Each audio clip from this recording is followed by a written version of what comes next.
Welcome to my channel.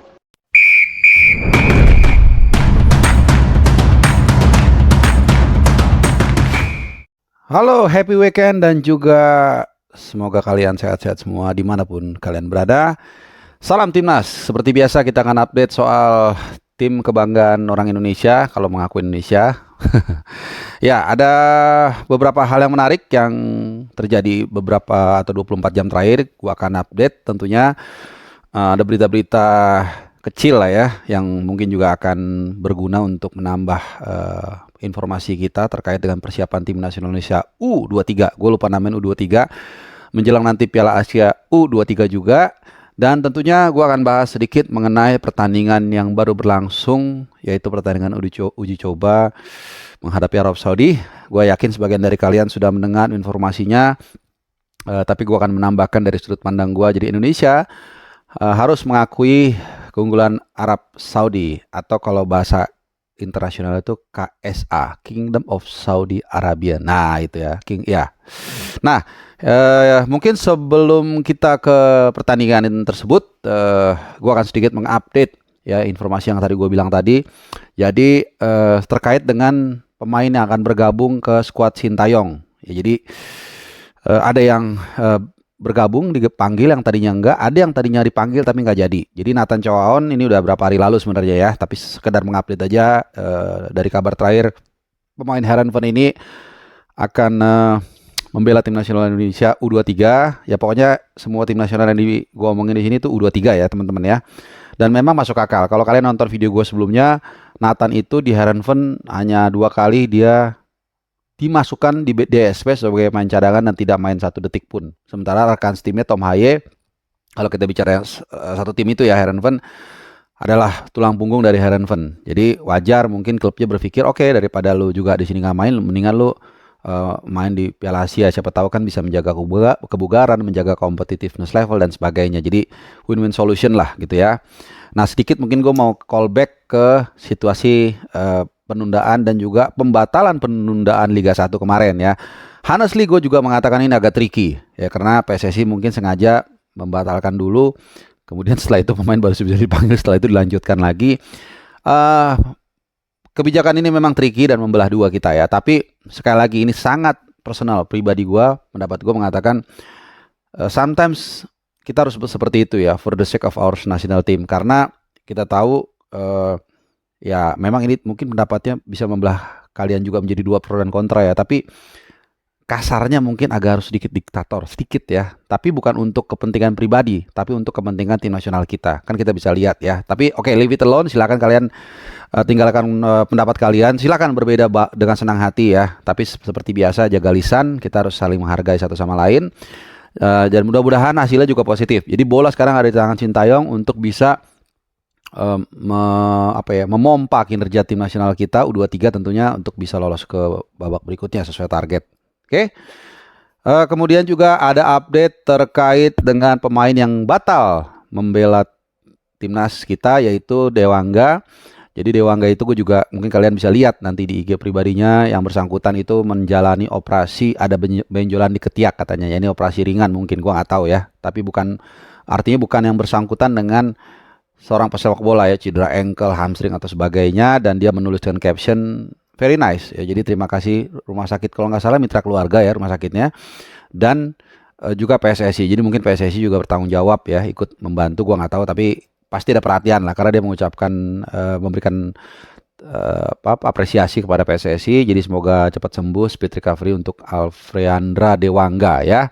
Dan satu lagi yang nggak jadi adalah Justin Hapner. Memang di video gue 2 sebelumnya itu gue bilang dia akan dipanggil segera menuju bergabung dengan timnas di Dubai, tapi klubnya Cerezo Osaka tidak melepaskan. Nah ini bisa kita lihat dari 2 sisi.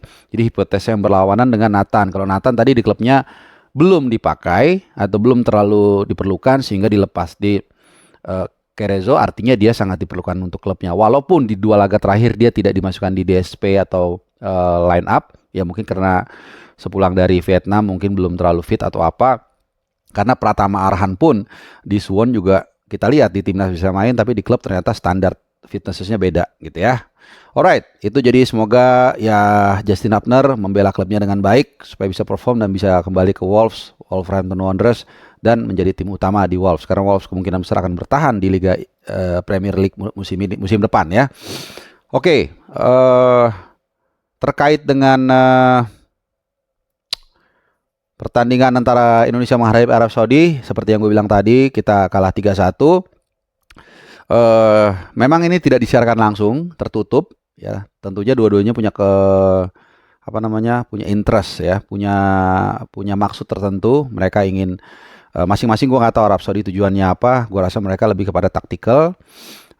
Sementara kalau kita lebih kepada untuk melihat kebugaran para pemain. Terbukti kalau kita lihat ya, mungkin ini diungkapkan oleh Sintayong sebelum pertandingan. Jadi bukan excuse ya, walaupun kalah. Jadi babak pertama itu memakai 11 tim yang berbeda dibandingkan babak kedua. Secara umum ya. Babak pertama itu line up-nya Sintayong menurunkan Adi Satrio. Ini memang diprediksi banyak orang ketika dia dibawa oleh Sintayong di tim nasional senior menghadapi Vietnam di Gelora Bung Karno di leg pertama. Jadi sekaligus untuk mempersiapkan dia menghadapi Piala Asia U23 nanti. Ke Maidin juga dia dibawa tapi dicadangkan. Pilihan utama memang tetap Hernando Ari ya. Jadi Adi Satrio di bawah misara gawang. Kemudian ada beberapa pemain Persija juga nih. Ada 3 kalau nggak salah ya. Rio Fahmi, kemudian Muhammad Ferrari, dan Rizky Ridho. Oh, ada 4 ya, sama Doni Tripamungkas. Jadi Persija menyumbangkan pemain yang cukup banyak, dan ini membuat akhirnya perselisihan klasik antara Sintayong dan Thomas Doll ya. Karena Thomas Doll selalu kesal pemainnya banyak dipanggil ke tim nasional, dan ini mengganggu kinerja Persija. Gue tidak mau berdebat di situ karena masing-masing punya interest. Kita juga harus menghormati klub dan juga timnas. Memang tidak mudah kadang-kadang untuk memuaskan semua pihak ya. Ada satu Adi Giom lama mengatakan, kalau kamu seorang pemimpin, if you decide, you divide ya. Nggak mungkin, jarang lah bisa memuaskan semua pihak. Oke, kita lanjut. Jadi tadi udah 5 pemain ya. Kemudian ada Ivar Jenner. Ini kembali bermain juga sebagai starter. Kemudian ada Witan Sulaiman. Nah, ini beberapa pemain yang biasa membela tim nasional senior, dan juga tentunya Arkan Fikri.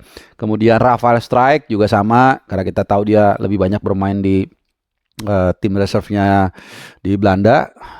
Kemudian ada Ramadan Sananta. Nah, ini gua rasa juga panggung buat Ramadan Sananta untuk bisa menunjukkan bahwa dia adalah striker klasik number 9 yang kita tunggu-tunggu sejak era dulu ya. Kita sering bahas sejak era Peri Sandria, Widodo Ceputro, Boas Salosa, Bambang Pamungkas, Budi Sudarso, dan lain-lain, yang bahkan Irwansyah dan Uda Buyung Ismu, kita belum mendapatkan lagi striker yang the real striker number 9. Jadi mudah-mudahan dia bisa bersinar nanti di Qatar.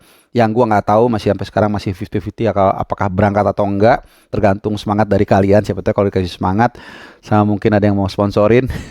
Siapa tahu gua akan berangkat, tapi masih 50-50 ya. Dan juga Komang Teguh tentunya, yang kemarin mencetak gol penyeimbang sebenarnya. Jadi kita ketinggalan lebih dulu menit ke-18, kemudian menit ke-32, jadi kurang lebih setengah jam permainan. Komang Teguh, pemain asal Bali, menyamakan kedudukan. Jadi turun minimum kita 1-1. Kemudian di babak kedua kita ketinggalan melalui 2 gol di menit ke-58 dan 1 menit menjelang selesai. Ada beberapa, memang gua mungkin agak sedikit telat ya mengangkat video ini, karena mereka kemarin bermain jam 10 waktu setempat. Jadi waktu kita itu mungkin sekitar subuh sekitar jam 1 jam 2. Makanya gue sempat ikutin kayak live tweetnya gitu ya. Dan agak susah untuk bisa menganalisa situasi jalannya pertandingan ya. Jadi gue sengaja juga baca beberapa podcast ya, dari beberapa rekan gue, kolega gue nggak usah sebutin namanya. Agak sulit untuk menganalisa soal kekuatan dan kelemahan. Karena sekali lagi ini bukan excuse ya.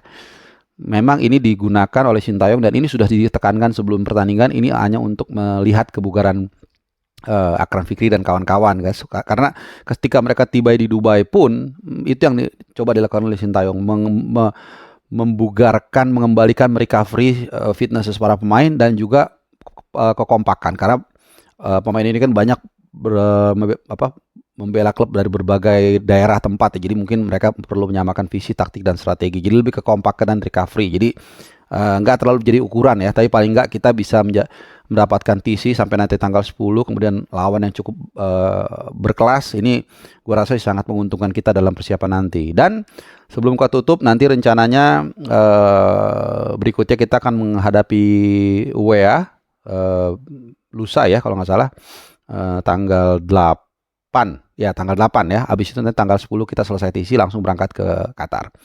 Oke, mungkin itu dulu update dari gua. Mungkin kalian yang mau nambahin silakan. Terima kasih, kita saling share. Jangan lupa like, subscribe, dan nyalakan loncengnya supaya nggak ketinggalan kalau ada video-video gua yang terbaru dan kadang datang tidak diundang, muncul tak diantar ya. Oke, terima kasih dan salam sehat. Ciao.